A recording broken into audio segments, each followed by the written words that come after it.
ಎಲ್ಲ ರೈತ ಬಾಂಧವರಿಗೂ ನಮಸ್ಕಾರ.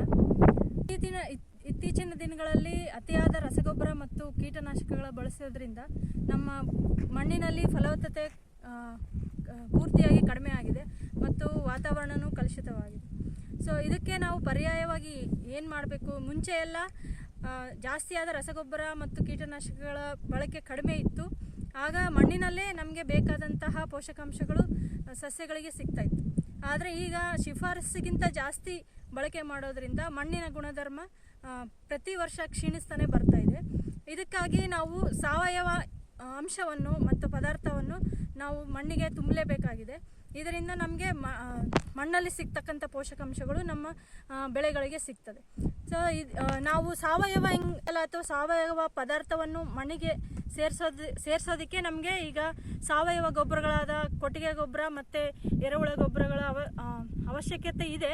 ಆದರೆ ಅದರ ಲಭ್ಯತೆ ಬಹಳಷ್ಟು ಕಡಿಮೆ ಇದೆ. ಯಾಕಂದರೆ ನಮ್ಮ ಹಳ್ಳಿಗಳಲ್ಲಿ ದನಕರಗಳು ಕಟ್ಟೋದು ಭಾಳಷ್ಟು ಕಡಿಮೆ ಆಗಿರೋದ್ರಿಂದ ಅದಕ್ಕೆ ಪರ್ಯಾಯವಾಗಿ ಹಸಿರೆಲೆ ಗೊಬ್ಬರ ಬೆಳೆಗಳು ನಮಗೆ ಬಹಳ ಒಂದು ರೈತರಿಗೆ ವರವಾಗಿದೆ ಅಂತಲೇ ಹೇಳ್ಬೋದು. ಹಲವಾರು ಹಸಿರೆಲೆ ಗೊಬ್ಬರಗಳ ಗಿಡಗಳಿದ್ದಾವೆ. ಅದರಲ್ಲಿ ನಾವು ದಯಂಚ ಆಗಿರ್ಬೋದು, ಪಿಳ್ಳೆ ಪಿಸ್ರೆ ಆಗಿರ್ಬೋದು, ಸೆಣಬು ಆಗಿರ್ಬೋದು, ಮತ್ತು ನಮ್ಮ ಅಲಸಂದಿ, ಹೆಸರು ಮತ್ತು ಗೊಬ್ಬರದ ಗಿಡ ಗ್ಲಿರಿಸಿಡಿಯಾ ಅಂತ ಇವಿಷ್ಟು ಇನ್ನೂ ಭಾಳಷ್ಟು ಹಸಿರೆಲೆ ಗೊಬ್ಬರ ಗಿಡಗಳಿದ್ದಾವೆ. ನಮ್ಮ ಭೂಮಿ ನೋಡ್ಕೊಂಡು ಪರ್ಯಾಯ ಬೆಳೆಗಳು ಕಮರ್ಷಿಯಲ್ ಕ್ರಾಪ್ಸ್ ಬೆಳೀತಿರ್ತಕ್ಕಂಥ ಪ್ರದೇಶದಲ್ಲಿ ನಾವು ಈಗ ದಯಂಚ ಮತ್ತು ಸೆಣಬನ್ನು ಬೆಳಿಬೋದು. ಇದರಿಂದ ಏನು ಉಪಯೋಗ ಅಂತಂತಂದರೆ ನಮ್ಮ ಮಣ್ಣಿನಲ್ಲಿರ್ತಕ್ಕಂತಹ ಪೋಷಕಾಂಶಗಳು ಇರ್ಬೋದು, ಅವು ಗಿಡಗಳಿಗೆ ಸಿಗೋದಕ್ಕೆ ಅಲ್ಲಿ ಬಹಳಷ್ಟು ತೊಂದರೆ ಆಗಿದೆ. ಯಾಕಾಗಿದೆ ಅಂದರೆ ಸೂಕ್ಷ್ಮ ಜೀವಿಗಳ ಚಟುವಟಿಕೆ ಭಾಳಷ್ಟು ಕಡಿಮೆ ಆಗಿದೆ. ನಾವು ಇದನ್ನು ಹಾಕೋದ್ರಿಂದ ಮಣ್ಣಿನಲ್ಲಿ ಸೇರಿಸೋದ್ರಿಂದ ಸೂಕ್ಷ್ಮ ಜೀವಿಗಳ ಚಟುವಟಿಕೆಗಳು ಬಹಳ ಚೆನ್ನಾಗಿರುತ್ತೆ ಮತ್ತು ಮಣ್ಣಿನ ಬೌದ್ಧಿಕ, ರಾಸಾಯನಿಕ ಮತ್ತು ಜೈವಿಕ ಗುಣಮಟ್ಟ ಅಭಿವೃದ್ಧಿ ಆಗುತ್ತೆ. ಇದರಿಂದ ನಾವು ಮಣ್ಣಿನ ಗುಣಮಟ್ಟವನ್ನು ನಾವು ಸುಸ್ಥಿರಗೊಳಿಸ್ಬೋದು.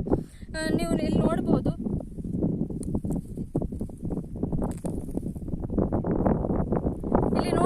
ನಮ್ಮ ವಾತಾವರಣದಲ್ಲಿರ್ತಕ್ಕಂತಹ ಸಾರಜನಕವನ್ನು ಈ ಗಿಡ ಇದು ಲೆಗ್ಯುಮಿನಸ್ ಕ್ರಾಪ್ ಅಂತಾರೆ.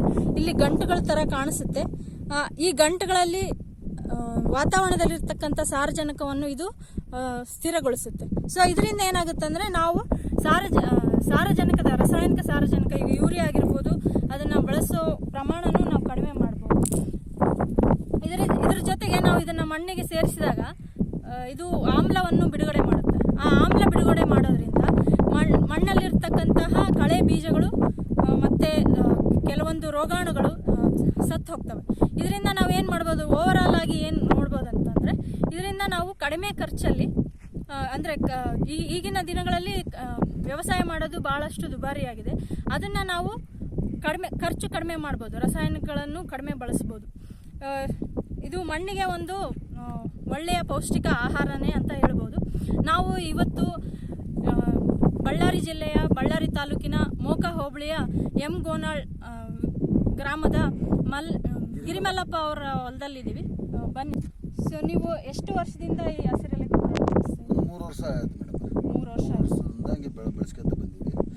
ಇದು ನಮಗೆ ಉಪಯೋಗ ಏನಂದರೆ ಇಲ್ಟು, ನಾವು ಮೆಣಸಿನಕಾಯಿ ಬೆಳಿತಿದ್ವಿ, ಇಲ್ಟು ಬರೋದು ಕಡಿಮೆ ಆಗುತ್ತೆ. ಆಮೇಲೆ ಬೇರ್ಗೊಂಡು ರೋಗ ಸುತ್ತ ಸಿಗ್ತದೆ. ಹೊಲದಲ್ಲಿ ಬೇರ್ಗೊಂಡು ರೋಗ ಸುತ್ತ ಬರ್ತದೆ, ಅದು ಕಂಟ್ರೋಲ್ ಸಿಕ್ಕತ್ತೆ. ನಾವು ಆದಷ್ಟು ಒಂದು ಹೋದ ವರ್ಷ ಆಗಲಿ ಮಳೆ ಕಡಿಮೆ ಆಗ್ಬಿಡ್ತಲ್ಲ, ಆಗೋದು ಇವಾಗ ಸುತ್ತ ನೀರು ಕಟ್ಟಿ ನೀರು ಉಣಾಗಿದ್ವು. ನಾವು ಒಂದು ಹಾಕೋದು ಎಲ್ಲರೂ ಆಗೋಲ್ಲ. ಇದು ನೀರಿದ್ವಿ, ನಾವು ಹಾಕ್ಯಂಡಿವಿ, ಒಂದು 6 ಎಕರೆ ಹಾಕಿವಿ. ಅದ್ರದ್ದು ಇದು ಒಳ್ಳೆಯದು. ಗೊಬ್ಬರ ಬಳಸೋದು ಕಡಿಮೆ ಆಗಿದೆ, ಕಡಿಮೆ ಆಗುತ್ತೆ. ಗಿಡ ನಾವು ಗೊಬ್ಬರ ಕೇಳಕಲ್ಲ ಹೊಲ ಅಷ್ಟು ಬರ್ತದೆ. ಗೊಬ್ಬರದ ಅವಶ್ಯಕತೆ ಕಡಿಮೆ ಆಗುತ್ತದೆ. ಕಡಿಮೆ ಆಗ್ತಾ ಮತ್ತು ಗಿಡ ಮಾಮೂಲು ಬೆಳೆದ್ಬಿಡ್ತದೆ. ಇದು ನಾವು ಹಾಕ್ಬೇಕು, ಗೊಬ್ಬರ ಆಗಿಲ್ಲ ಅಂದ್ರೆ ಆಗಲ್ಲ. ಆದರೆ ಕಡಿಮೆ ಆಗಿದ್ದು ಸುತ್ತ ನಡೀತೀವಿ ಹೊಲಕ್ಕೆ. ಅಂದ್ರೆ ಇದರಿಂದ ಉಪಯೋಗ ಉಪಯೋಗ ಅಂತೇಳಿ ನಾವು ಬೇರೆ ರೈತರಿಗೂ ನಿಮ್ಮನ್ನ ನೋಡಿ ಮಾದರಿಯಾಗಿ ಅವ್ರು ಹಾಕ್ಬೋದು. ಭಾಳ ಬೇಸಿದ್ದು ಹಾಕ್ಯಂಡ್ರೆ ನಾವು ಗೊಬ್ಬರ ಕೊಂಬೋದಾಗದಲ್ಲ ಮೇಡಮ್. ಇವಾಗ ಗೊಬ್ಬರ ಭಾಳ 20,000 ರೂಪಾಯಿ ಒಂದು ಲಾರಿ. ಇದು ನಮ್ಮೂರಲ್ಲಿ ಗೊಬ್ಬರ ಸಿಗಲ್ಲ. ಆದ್ರೂ ಪರವಾಗಿ ಇದನ್ನ ಹಾಕ್ಯಂಡ್ರೆ ಭೂಮಿ ಮಿದು ಬರುತ್ತೆ, ಮಣ್ಣು ಚೆನ್ನಾಗಿರುತ್ತೆ, ಚೆನ್ನಾಗಿ ಬರ್ತದೆ ಅಷ್ಟೇ ಮೇಡಮ್. ನೋಡಿದ್ರಲ್ಲ ಈಗ ನಮ್ಮ ರೈತರು ಹೇಳಿದಂಗೆನೆ ಇದರಿಂದ ಬಹಳಷ್ಟು ಉಪಯೋಗ ಇದಾವೆ. ಇದನ್ನ ನೀವು ಮುಂಗಾರಿನ ಪೂರ್ವದಲ್ಲಿ ಒಂದು 2 ತಿಂಗಳ ಮುಂಚೆನೆ ಇದನ್ನ ಹಾಕೋಬೇಕಾಗುತ್ತೆ. ಚಿಲ್ಲಿ ವಿಲ್ಟ್ ಕಡಿಮೆ ಆಗುತ್ತೆ, ಕಡಿಮೆ ಆಗುತ್ತೆ. ನೋಡಿದ್ರಿ ನೋಡಿ ಅಂದ್ರೆ ನೀವು ಅದೇ ತೊಂದರೆ ಐತಂತ ಅದು ಇಲ್ಟು ಬರೋದಕ್ಕೆ ಕಡಿಮೆ ಆಗುತ್ತೆ ಅಂತ ನಾವು ಮಾಡಿರಿ. ಅದು ಇದು ಇನ್ನೊಂದು ನಾವು ವೀರ್ಯ ಗೊಬ್ಬರ ಬಳಸ್ದಂಗೆಲ್ಲ ಇಲ್ಟು ಜಾಸ್ತಿ ಆಗುತ್ತೆ, ಜಾಸ್ತಿ ಆಗುತ್ತೆ. ಇದನ್ನ ಹಾಕ್ಯಂಡ್ರೆ ಹಸೆ ಗೊಬ್ಬರ ಇದು ಕಡಿಮೆ ಆಗುತ್ತೆ ಅಂತ ನಾನು ಕಂಟ್ರೋಲ್ ಬಂದತೆ ನಾವು ನೋಡಿವಿ. ಮೊನ್ನೆ ಸಲ ನೋಡಿದಕ್ಕೆ ನಾವು ಮತ್ತೆ ಈ ಸಲ ಕಂಟಿನ್ಯೂ ನೋಡೋಣ ಅಂತ ಆಗಿದ್ವಿ. ಇದು ಮಳೆಗಾಲ ಕಡಿಮೆ ಆಯ್ತು, ಇಲ್ಲಾಂದ್ರೆ ಇಷ್ಟ ತಟ್ಟಿಗೆ ಇದು ಮನುಷ್ಯನ ಮ್ಯಾಗ ಇಲ್ಲಿಗೆ ಬರ್ಬೇಕದು. ಬಿಸಿಲು ಜಾಸ್ತಿ ಇರೋದ್ರಿಂದ ಬಂದಿಲ್ಲ, ಹೈಟ್ ಬಂದಿಲ್ಲ. ಇವಾಗ ಮತ್ತೆ ನಾವು ಸೇದ್ಯ ಮಾಡ್ಕೋಬೇಕಲ್ಲ, ಮತ್ತೆ ಕಂಟಿನ್ಯೂ ಮಾಡಿ ಇವಾಗ ಸೇದ್ಯ ಮಾಡಿಬಿಡ್ತು. ಬೇರ್ಗೊಂಟ್ರೋಗ ಸುತ್ತ ಕಡಿಮೆ ಆಗುತ್ತೆ ನೋಡಿ ಮೇಡಮ್. ಗಿಡಕ್ಕೆ ಬೇರ್ಗೊಂಟ್ರೋಗ ಬರ್ತದೆ. ಗೊಂಟ್ರೋಗ ಅಂದ್ರೆ ಸುತ್ತ ಅದು ಇಲ್ಟಿದ್ದಂಗೆ ಒಂದೊಂದು ಹೋಗ್ತಾ ಇರ್ತಾರೆ. ಅವ್ರನ್ನ ಇವರು ಅಗ್ರೆ ಇವರು ಹೇಳ್ತಾರೆ, ಅವ್ರ ಹೆಸರೇನು, ಅವರು ಗೋವಿಂದಪ್ಪ ಸರ್ ಅಂತ. ಅಗ್ರೆ ಫಾರ್ಮ್ನಾಗ ಹೋಗಿ ಒಂದ್ಸಲ ಫೋನ್ ಮಾಡಿ ತಿಳ್ಕೊಂಡಿದ್ವಿ. ಈ ಥರ ಹಾಕ್ಯಂಡವ್ರಿ ಅದು ಬೇರ್ಗೊಂಟ್ರೋಗ ಅವ್ರ ಕಂಟ್ರೋಲ್ ಇಲ್ಲ ಯಾವುದು. ಈ ಥರ ಮಾಡ್ರೆ ನಿಮಗೆ ಕಂಟ್ರೋಲ್ ಬರ್ತಂದ್ರೆ ನಾವು ಮಾಡ್ಕೊಂಡಿವಿ. ಅಂದ್ರೆ ಬೆಳೆ ಪರ್ಯಾಯ ಮಾಡ್ರಿ ಅಂತ ಹೇಳಿದ್ರು. ಚೇಂಜ್ ಮಾಡ್ರಿ, ಬೆಳೆ ಚೇಂಜ್ ಮಾಡ್ರಿ. ಅಂದ್ರೆ ಪ್ರತಿ ವರ್ಷ ಮೆಣಸಿನಕಾಯಿ ಬೆಳೆದಾಗ ಒಂದು ಚೇಂಜ್ ಮಾಡ್ರಿ ಅಂತ ಹೇಳಿದಕ್ಕೆ ನಾವೇನು ಮಾಡಿದ್ವಿ, ನಾವು ಹೊಲ ಇಷ್ಟೇ ಐತಲ್ಲ ನಾವು ಈ ಬೆಳೆನ ತಗೊಂಡಿವಿ ಹಸೆ ಗೊಬ್ಬರ ಅಂತೇಳಿ. ಇದನ್ನ ಮಾಡ್ಕೊಂಡ್ರೆ ಕಂಟ್ರೋಲಿಗೆ ಬಂದದ್ದು. ಅಂದ್ರೆ ಇದು ಕೂಡ ಒಂದು ಬೆಳೆ ಪರ್ಯಾಯ ಆಗುತ್ತೆ. 3 ತಿಂಗಳು ಈಗ ನಮ್ಮ 3 ತಿಂಗಳು ಬೆಳೆ ಆಗುತ್ತೆ, ಚೇಂಜ್ ಆದಂಗೆ ಆಗುತ್ತೆ, ಗೊಬ್ಬರ ಆಗುತ್ತೆ. ನಾವು ಇದನ್ನ ರೋಟ್ ಹೊಡೋದು ಮಡಿಕೆ ಹೊಡೋದು ಅದು ಚೇಂಜ್ ಆದಂಗಲ್ಲ ಮೇಡಮ್ ಅವರೇ. ಬೆಳೆ ಚೇಂಜ್ ಆದಂಗೆ. ಇದನ್ನು ಮುಂಗಾರು ಪೂರ್ವದಲ್ಲೇ ನಾವು 2 ತಿಂಗಳ ಮುಂಚೆನೆ ಹಾಕೋಬೇಕಾಗುತ್ತೆ. ಈ ಬೀಜಗಳು ನಮ್ಮ ಕೃಷಿ ಇಲಾಖೆಯಲ್ಲೇ ಸಬ್ಸಿಡಿ ದರದಲ್ಲಿ ರೈತರಿಗೆ ಸಿಗ್ತಾ ಇದೆ.